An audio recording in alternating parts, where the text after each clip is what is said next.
12 घंटे बाद सामने आएगा ज्ञानवापी का सत्य।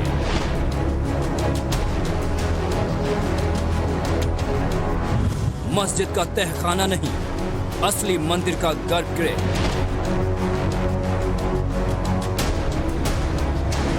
अंदर तहखाने में आदि विश्वेश्वर महादेव का मंदिर मिलेगा। शिवलिंग है, मूर्तियां हैं, हिंदू धर्म का प्रतीक है।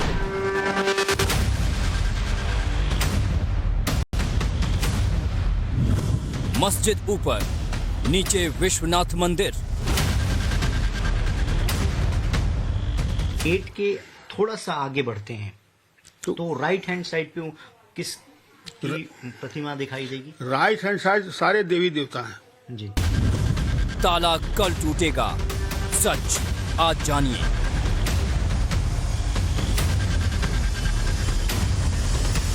तहखाने की एक एक डिटेल एक्सक्लूसिव।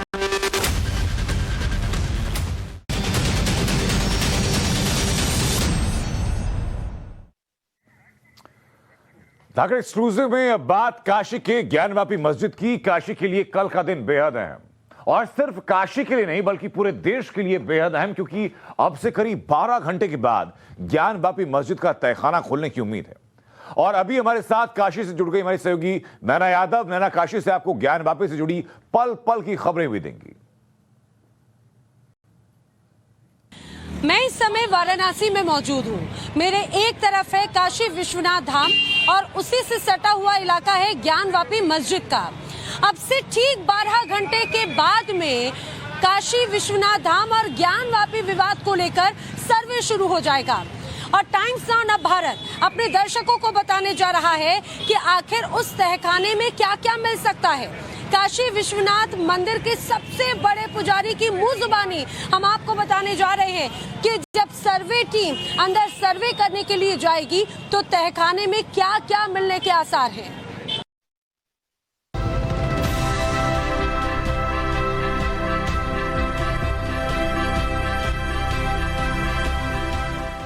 वक्त जैसे जैसे कम हो रहा है, काशी की धड़कनें तेज होती जा रही हैं।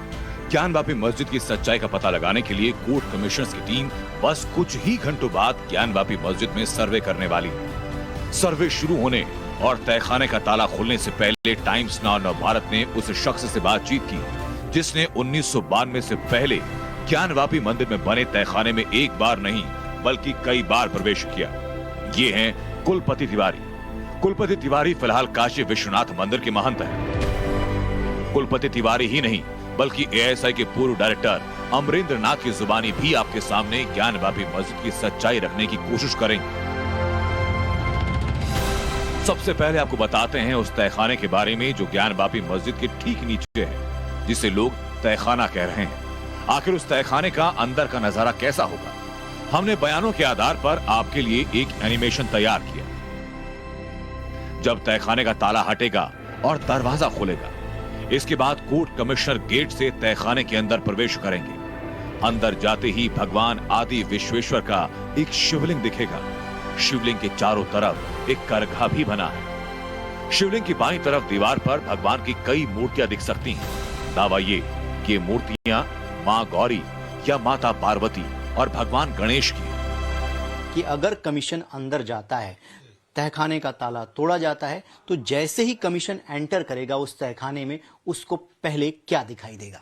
उसको सर्वप्रथम जो शिवलिंग दिखाई देगा, आदि विश्वेश्वर महादेव का शिवलिंग दिखाई देगा। ये 100% क्या 1000% में बता रहा हूँ, क्योंकि मैं वही पला हूँ, वही बड़ा हूँ। सैकड़ों बार मैं अंदर गया हूँ। जब आप इसमें अंदर घुसेंगे, अंदर घुसेंगे जब आप, तो जाने के बाद यहीं पर आपको मिलेगा आदि विश्वेश्वर का शिवलिंग। अच्छा, आदि विश्वेश्वर का ये ऊपर शिवलिंग है, ऐसे करके ऊपर आएगा। ये अर्घा बाबा का है, ये शिवलिंग का, ये शिवलिंग है। तो जैसे ही इस गेट से कमीशन अंदर आएगा, उसको ये शिवलिंग दिखाई देगा। गेट के थोड़ा सा आगे बढ़ते हैं तो राइट हैंड साइड पे किस की प्रतिमा दिखाई देगी? राइट हैंड साइड सारे देवी देवता हैं जी। अब चूंकि याद नहीं है, सारी देवता मतलब मूर्ति रूप में है। अच्छा, मूर्ति रूप में है। काशी विश्वनाथ मंदिर के महंत कुलपति तिवारी तहखाने में जिन मूर्तियों के बारे में जिक्र कर रहे हैं हिंदू धर्म में किसी भी शिव मंदिर के गर्भगृह में पार्वती और गणेश की मूर्तियां जरूर लगी होती हैं,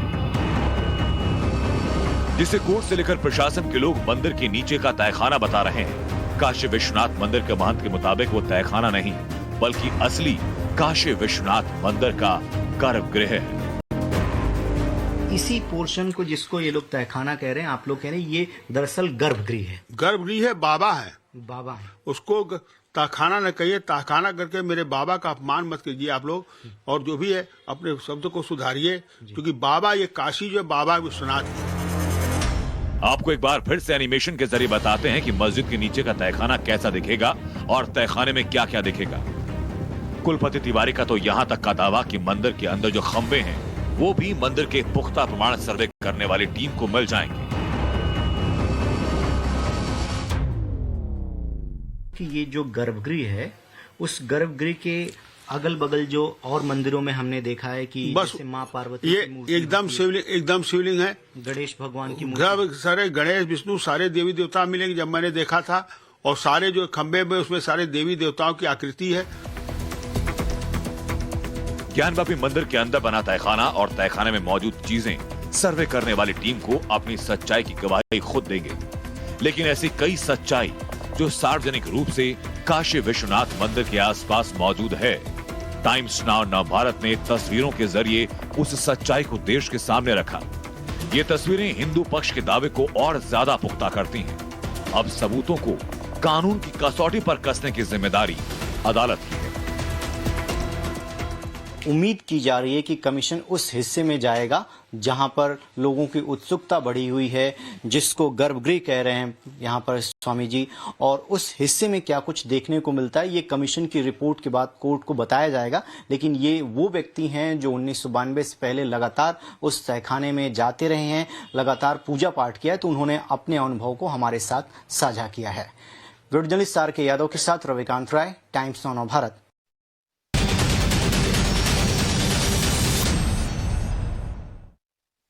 आज हमारे साथ आर्कियोलॉजिकल सर्वे ऑफ इंडिया के लोग जुड़ेंगे और बताएंगे आपको कि अभी तक जो तस्वीरें सामने आई हैं वो तस्वीरें क्या बताती हैं। हमारे साथ अमृत नाथ जी जुड़ चुके हैं, आप डायरेक्टर रहे हैं आर्कियोलॉजिकल सर्वे ऑफ इंडिया के। सर बहुत स्वागत है आपका।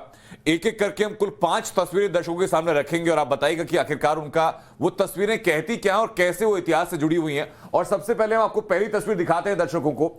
वो पहली तस्वीर जो कि मस्जिद की बाहरी दीवार की एक तस्वीर है और तस्वीर आपके सामने है। सर ये तस्वीर क्या कहती है, दर्शकों आप बता पाए। ये ज्ञानवापी मस्जिद की बाहर की दीवार जो तस्वीर दिखा रहे हैं जी, उसमें ये जो नीचे का भाग है वो जंघा का भाग हो गया। हाँ। और जिसमें काफी सारे मोल्डिंग्स दिखाई पड़ रहे हैं जी। और ये मोल्डिंग्स जो अगर पिक्चर क्लियर रहती तो हाथी के या पल्लव पुष्प के इस तरह के होते, कमल के सीरीज होती, हाथी की सीरीज होती, इस तरह के।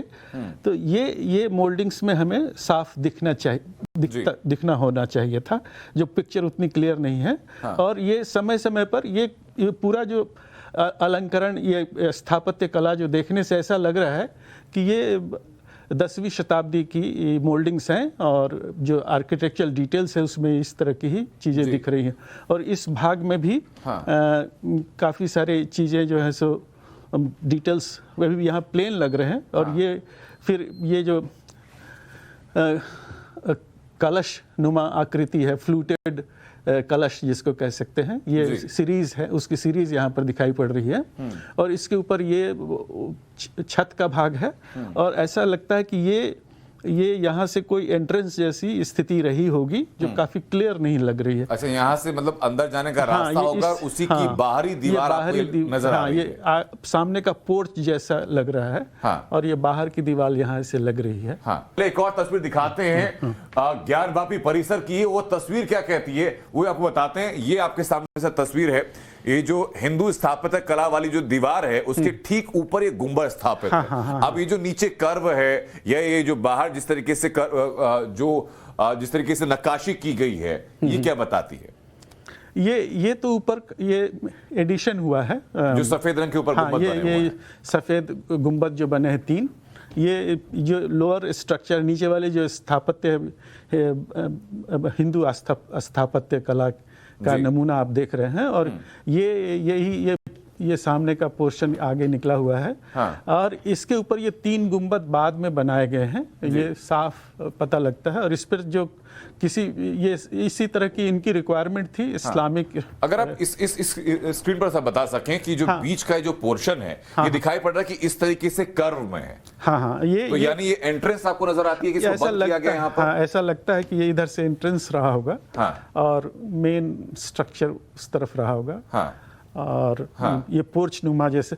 तो एक मंदिर में हम लोगों को एक सामने पोर्च मिलता है, उसके बाद अंतराल होता है, उस सैंक्टम गर्भगृह होता है। तो इस तरह के 3 मेजर कंपोनेंट्स होते हैं। और वहीं की एंट्री आपको लगती हाँ, है? ये उस काल में ये सारे कंपोनेंट्स, आर्किटेक्चरल कंपोनेंट्स जो हैं मंदिर के, वो डेवलप हो चुके थे जी। और वो होने की संभावना होनी चाहिए। ठीक है, मैं तीसरी तस्वीर दिखाता हूं दर्शकों को कि तीसरी तस्वीर क्या कहती है, अमृत जी बताएंगे। और तीसरी तस्वीर सर आपके पीछे की तरफ, जहां ज्ञानवापी मस्जिद की, काफी पुरानी तस्वीर है, ज्ञानवापी मस्जिद की तरफ ये नंदी का मुख नजर आता है। तो क्या परंपरा के अनुसार ये नंदी का मुख किधर रहता है? ये जो आर्किटेक्चर है ये आपको क्या बताता है? ये नंदी का मुख तो प्रायः जी शंकर भगवान के मंदिर के दरवाजे, मेन एंट्रेंस के पूरब की तरफ एंट्रेंस है तो पूरब की तरफ, अगर पश्चिम की तरफ तो पश्चिम की तरफ ये रहता है। और ये इसका स्थान वही है जो उस समय था, ये हम नहीं कह सकते हैं, क्योंकि इसको दोनों को मिलाना होगा, क्योंकि हम लोग पता नहीं कि वो मंदिर का एंट्रेंस किस तरफ से है और ये इसका कहाँ पर, क्योंकि हो सकता है कि वो जगह से हिल गई हो, हटाई गई हो सकता है। अगर वो अपनी जगह पर है तो है, फिर वो निर्भर करता है कि हम मंदिर के अवशेष जब मिलते हैं और उसमें दरवाजा किस तरफ था, मुख्य द्वार किधर था, और उसके हिसाब से अगर है तो ठीक है। नॉर्मली जो हम शिव मंदिर में देखते हैं कि वो नंदी ऐसे बैठे हुए हैं जैसे शिव, नंदी का मुख जो होता है वो शिव की तरफ होता है। और जिस तरफ यहाँ पर इस तस्वीर में जो नंदी का मुख है, उसी तरफ ज्ञानवापी का परिसर भी, जहां पर दावा किया जाएगा कि गर्भगृह अंदर है। एक चीज और सर, उसके पीछे आप शिखर देख रहे हैं मंदिर का, वो जो कला है, जो आर्किटेक्चर है, आपको वही नजर आ रहा है जैसे हमने अभी मस्जिद की पिछली दीवार दिखाई थी? अब ये इस तरह का शिखर रहा होगा ये हम नहीं कह सकते, क्योंकि ये शिखर तो बाद के लग रहे हैं। जिस तरह का शिखर यहाँ, जिस तरह का दीवार यहाँ जो जंघा और ये पोर्शन दिखाया गया था मुझे जी, तो उससे ये बाद में रिपेयर हुआ है। ये पहले की स्थिति है, 9वीं 10वीं शताब्दी वाली। और ये जो स्थिति देख रहे हैं ये थोड़ी बाद की स्थिति है। ठीक है, ये अच्छा, इसमें कई सारी चीजें हैं सर, जो मंदिर की दीवार पर जो श्रृंगार गौरी के जो एलिमेंट्स हैं, सामने कमल के फूल हैं, कुछ घंटियां हैं, कुछ जाली हैं, इस बारे में क्या बताएंगे आप? ये अवशेष है, सो जो ज्ञानवापी की तस्वीर दिखाई गई थी अभी, उससे पुरानी है ये इस तरह आर्किटेक्चर आपको ज्ञानवापी की जो तस्वीर दिखाई गई थी उससे पुराना आपको उससे ये यानी आपने वो 9वीं 10वीं शताब्दी का था, उससे पुराना ही है। ये पुराने लगते हैं मुझे। ये यहाँ पर क्योंकि हम लोग गुप्त काल के अवशेष हैं बनारस में, सारनाथ में जी, तो मौर्य काल के अवशेष हैं सारनाथ में। तो वो जो वरुणा और अस्सी नदी के किनारे जो खुदाई हुई हैं राजघाट में खास तौर से, तो वहां से हम लोगों को ये चिन्ह क्या है सर? ये लोटस के पैटर्न है। ये लोटस इधर इस दीवार पर सर ज्यादा बेहतर तरीके से चीज सामने आ पाएंगी। ये वही कमल के जो निशान जिनकी आप बात कर रहे थे जी, ये निश्चित रूप से वो 7वीं 8वीं 7वीं 6ठी 7वीं ईस्वी के लगते हैं। और ये प्राचीन मंदिर के अवशेष हैं, लूज आर्किटेक्चरल फ्रेम्स हैं यहाँ जी। और ये जो घंटियां हैं सर इधर, ये भी सस्पेंडेड बेल्स भी ये परंपरा रही है। और ये 6ठी 7वीं 8वीं शताब्दी वाले टेम्पल्स के अवशेष मिलते हैं। ये जाली भी क्या उसी का हिस्सा है? जाली भी प्राचीन है। ये जाली भी प्राचीन है। 6ठी 7वीं शताब्दी वाले जाली ये लगती है। और उधर जो एक शिला दिखाई पड़ रही है सर, जिसमें कि मुझे लग रहा है कि जैसे इंटरलॉकिंग सिस्टम यहाँ पर किया गया हो। ये नीचे का भाग है, कॉन्केविटी इसमें देख रहे हैं हम जी, तो लगता है कि कोई दूसरा, ये बाहर का हिस्सा उस तरफ है। तो ये मॉर्टिस एंड टनन जैसे होता है, जिस तरह से फंसाया जाता है एक स्कल्प, ये एक बॉल सॉकेट जॉइंट की तरह। बॉल सॉकेट जॉइंट्स की तरह, तो ये वो उसके अवशेष हैं ये। हाँ, यानी इन अवशेषों को देखकर आपका यह मानना अपने अनुभव के आधार पर कि 5वीं 6वीं शताब्दी से संबंधित ये अवशेष हैं जो कि सामने श्रृंगार गौरी मंदिर के जो के पास जो अवशेष नजर आते हैं 6वीं शताब्दी के हैं। हाँ, ये सब। ठीक है सर, एक और तस्वीर में दिखाता हूं सर, उस तस्वीर के बारे में बताइए सर कि वो तस्वीर क्या कहती है। ये आपके सामने वो दीवार है सर, मस्जिद की दीवार के पास जो पुराने मंदिर हैं, ये आर्किटेक्चर, ये शिखर का ये इस तरीके से बनना, और ये उस मंदिर से ठीक सटा हुआ शिखर है ये मस्जिद से जी। हाँ, तो ये भी ये इतना वो है अगर ठीक से देखा जाता है, लेकिन ये सब अवशेष हाँ, आप 8वीं 9वीं शताब्दी इस स्क्रीन पर आप देख सकते हैं पूरी तरीके से 8वीं 9वीं शताब्दी का कह सकता हूँ, लेकिन पिक्चर उतना क्लियर नहीं है।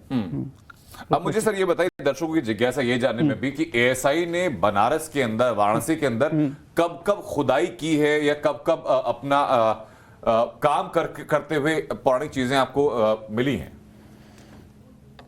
बनारस हिंदू यूनिवर्सिटी ने काफ़ी काम कराया है इस इलाके में, और फिर आर्कियोलॉजिकल सर्वे ने ज़्यादातर काम सारनाथ में कराया है, और वो ब्रिटिश काल से शुरू हुआ, और फिर हम लोगों आर्कियोलॉजिकल सर्वे ने भी काम कराया वहाँ पर, और वो वहाँ से मौर्यन पीरियड के मौर्यन स्थापत्य, मौर्यन पिलर्स, स्तूप, धमेक स्तूप काफ़ी फेमस है।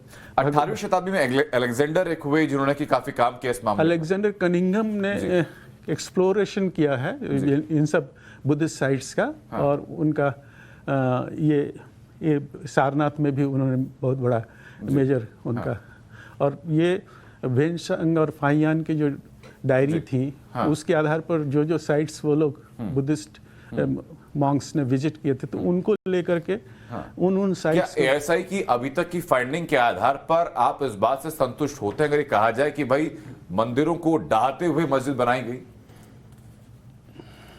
मंदिर को ऐसे प्रमाण दिखते हैं, आर्कियोलॉजिकल एविडेंस दिखते हैं कि मस्जिद के मंदिर के दीवार के ऊपर डोम बने हुए हैं, डोमिकल स्ट्रक्चर्स हैं, यही कह सकते हैं। और दोनों की जो आर्किटेक्चर का जो एरा है वो उसमें काफी अंतर है। गुंबद का जो आर्किटेक्चर का एरा है और जिसके नीचे की जो जंघा हैं, जो कंधे हैं, जो मंदिर के जो कहे जाते हैं, उनका जो एरा है वो अलग है। ठीक है सर, बहुत बहुत शुक्रिया सर आपका हम तक जुड़ने के लिए। तो ये आर्कियोलॉजिकल सर्वे ऑफ इंडिया के जो पूर्व डायरेक्टर हैं, वो खुद इन तस्वीरों में क्या देखते हैं, क्या कहते हैं। 6वीं शताब्दी से लेकर के 10वीं शताब्दी के चिन्ह वहां अगर मिलते हैं तो दर्शक खुद समझ सकते हैं कि पौराणिकता हमें कहां तक लेकर के जाती है।